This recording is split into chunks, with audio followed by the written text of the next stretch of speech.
Hi everybody, welcome back to my channel, The Flying Sprout.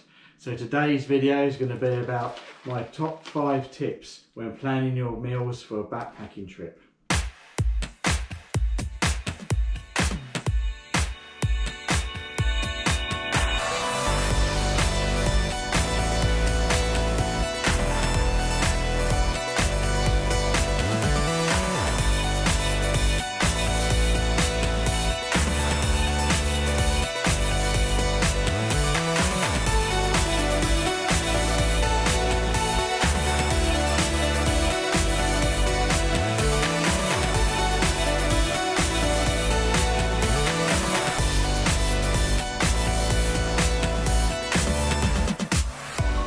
So, number 1 on my list is your trip itself.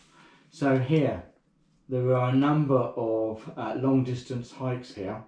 Some I've done, some I have yet to do. But what you need to consider is how long is your trip going to be? Is it going to be an overnight trip? Is it going to be a weekend trip? Is it going to be a long distance hike or a long distance through hike? Are you going to be staying in B&Bs? Are you taking your camping gear? Will you be staying in hostels? Will you be staying in hotels? Or will it be a mixture of the two? How remote is your trip going to be? Is your trip going to be going through plenty of places that have got villages, towns or cities nearby where you can go and get resupply and resupply points? What's the terrain going to be? Is it going to be a flat? I've done the South Downs Way.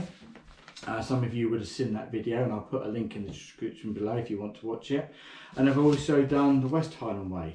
Both of them are classed as medium hikes, but essentially they both have different levels of ascent and descent included in them. So that's something you need to consider. And to give you an example, when I was on the West Highland Way, I think I did over 360,000 steps.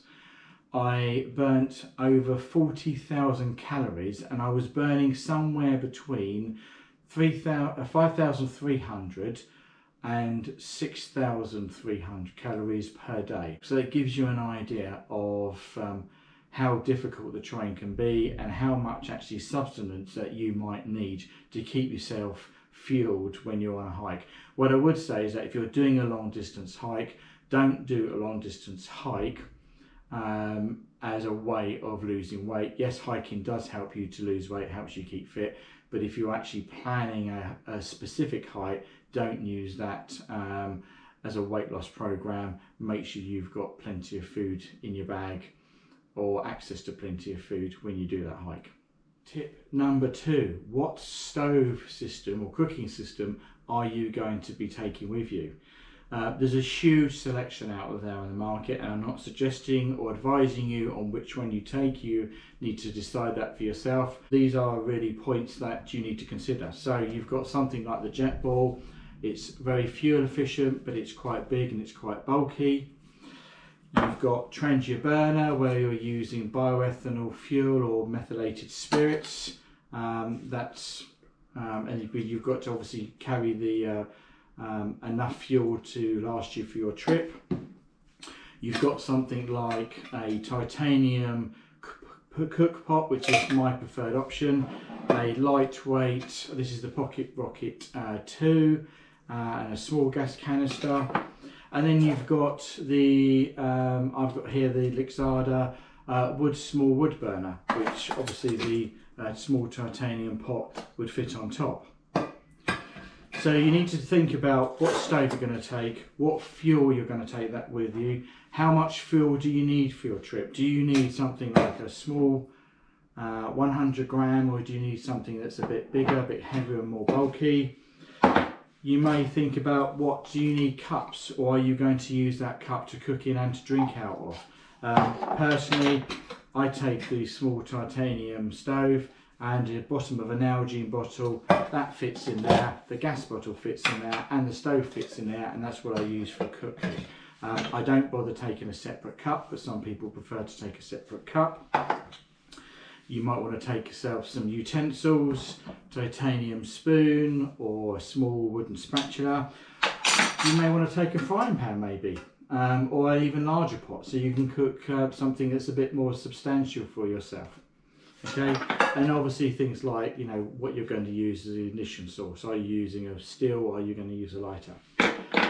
That said, there is another option on top of stove, and that's to go stoveless. Now, that's not something that I do because it's not really my cup of tea. In fact, actually talking of cups of tea, I like my cups of tea. I like my hot drinks when I'm out on the trail. But some people go stoveless, and that means that they don't take a stove. So what they do is they take a small plastic container and they put their ingredients in, and it could be, for argument's sake, it could be a packet of couscous, or for those of you that are watching from the States, couscous, because I know you pronounce it differently over there. But you put that in there, you put your water in there, do it up, put it in your pack in the morning, leave it there all day while you're hiking, and then at the end of the day it's rehydrated, and then you've got yourself a meal.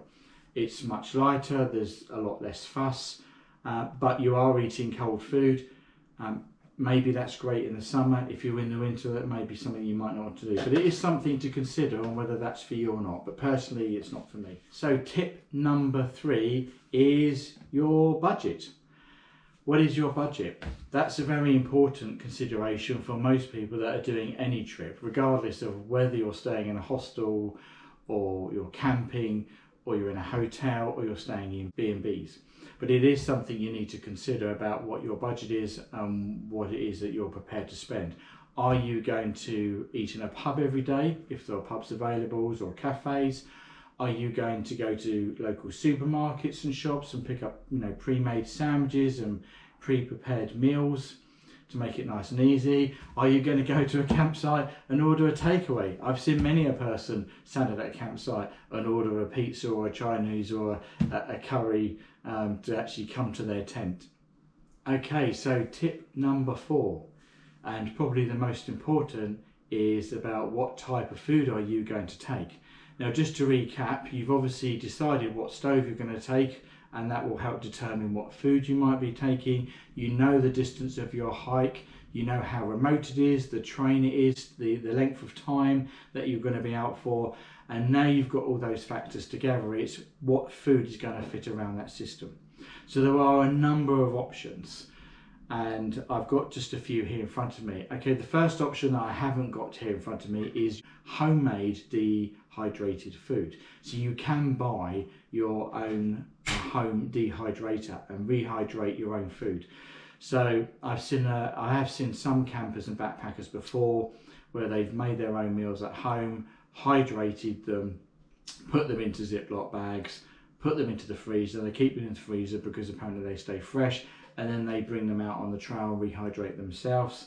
That would be very healthy and nutritious, but it's also quite expensive in the fact that you've got to buy the raw ingredients to do it, and the dehydrators aren't particularly cheap, especially the good ones. So that's one option. The other option is to buy backpacking meals that are already made. There are many different companies out there. This is just a sample of two of the companies that are out there. And essentially, a bit of a closer look, essentially what you do is that you boil your water in your stove, put it up to the line, it tells you what to do on the packet, seal it up, leave it for a few minutes, and then you're ready and good to go for your nice hot meal in the evening. So that's one option. However, that's probably around, I think it's somewhere around about the £6 mark. They're about £7 or £8. So as well as those, you also have other backpacking meals that actually aren't dehydrated. They're actually what I call wet meals. So these essentially are boil in the bag meals that are already pre-prepared. You can get them in most camping shops. This one actually is a British Army version, and that's an American US ration pack that I got given to me. But you can buy in most camping shops rehydrated wet meals, and essentially you just put them into your water, boil them up till they're hot inside, open it up, and then away you go. There's your hot meal. This is hash browns, potato and bacon. They are cheaper than the dried meals. They're usually around about the £4.50 mark. but obviously they are a bit heavier because they're not dehydrated. Other options might be going to supermarkets. So you might want to go to the supermarket, buy a cheap 5-minute pasta dish and put that in your pot and boil that up. Mashed potato, rehydrated dry mashed potato. You've got a plethora of noodle options in pots or in packets. You've got pre-made sauces as well, and you've got tinned fish as an option, and smaller even breakfasts. What you do need to consider is the different types of meals that you're going to use and need throughout the day. So you're going to need a breakfast, something first thing in the morning to eat for breakfast. That could be something like a dried oats or dried porridge. You might want to just have a snack bar for breakfast.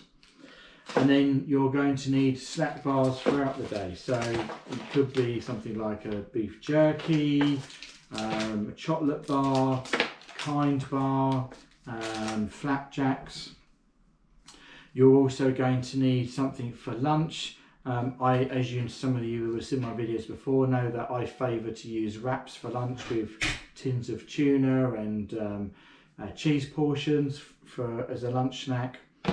You're also going to need something like a trail mix. I use M&Ms, nuts and a mixture of dry fruit, and I often use that mix it all in a bag together, split it up into 2 or 3 separate bags, and then each day you're grazing on a trail mix, especially if you're burning over 6,000 calories a day, don't forget.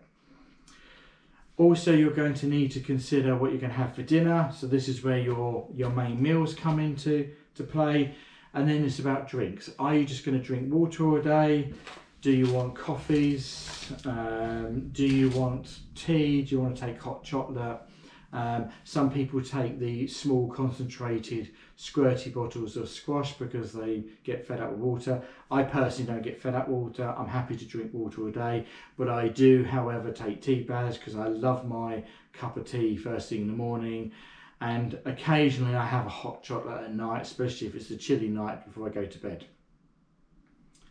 Number 5, last but not least, is water and weight. Now that might sound a bit strange to you, but actually water is really, really heavy. So 1 litre of water will weigh 1 kilo. Now you may have heard people talk about base weight and pack weight. Now base weight is everything in your pack except your water, your food and your fuel.